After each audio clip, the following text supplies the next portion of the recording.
નમસ્કાર મિત્રો, હું પત્રકાર કાજલ ચૌહાણ. હાલ અમદાવાદમાં ઝુંડલ ખાતે પીએમ આવાસ યોજના હેઠળ 95 જેટલા મકાનો માટેની અરજી પ્રક્રિયા છે તે શરૂ છે. ફોર્મ ભરવાની છેલ્લી તારીખ 31 ઓગસ્ટ છે. એટલે જે પણ લોકો આ ફોર્મ ભરવા માંગે છે તેઓ છેલ્લી તારીખ પહેલાં આ ફોર્મ છે તે ભરી શકે છે. મહત્વની વાત એ છે કે ઘણા લોકોને ફોર્મ તો ભરવું છે, પરંતુ તેમને એ નથી ખબર કે શું તેઓ આ ફોર્મ ભરી શકે. તો તેની શરતો જાણવી ખૂબ જ જરૂરી છે, કારણ કે ઘણી વખત જો તમને શરતો ખબર ન હોય અને જો તમે ફોર્મ ભરી દો છો તો એવા કિસ્સામાં જ્યારે ચકાસણી થાય ત્યારે તમારું ફોર્મ કેન્સલ થાય છે. ને એટલું જ નહીં, તમારી ડિપોઝિટ છે તે પણ જપ્ત થઈ શકે છે. તો તમને આ શરતો ખબર હોવી જોઈએ.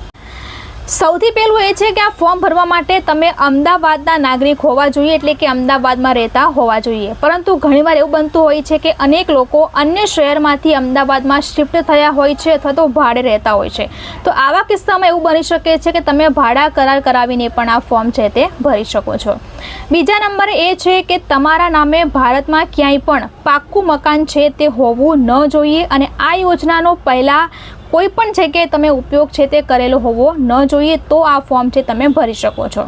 ત્રીજું એ છે કે તમારા પરિવારની સંયુક્ત આવક 3 લાખ કરતાં વધારે હોવી ન જોઈએ.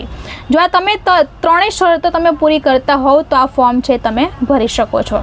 ખાસ વાત એ છે કે આ ફોર્મ ભરવા માટે તમારે ડિપોઝિટ 7,500 રૂપિયા ભરવાની છે અને રજિસ્ટ્રેશન ફી 200 રૂપિયા ભરવાની છે. જો મકાન ન લાગે તો 7,500 રૂપિયા જે રિફંડ છે તમને 3 મહિનામાં મળી જતું હોય છે. આ ફોર્મ કેવી રીતે ભરવું, તેના માટે કયા ડોક્યુમેન્ટની જરૂર પડશે અને કઈ વેબસાઇટ પરથી આ ફોર્મ ભરવાનું છે તેની તમામ વિગતો મેં આ વિડીયો નીચે કેપ્શનમાં આપી છે. ત્યાંથી તમે આ વિડીયો છે તે ચકાસી લેજો અને બની શકે તો છેલ્લી તારીખ પહેલાં જ આ ફોર્મ છે તે ભરી દેજો.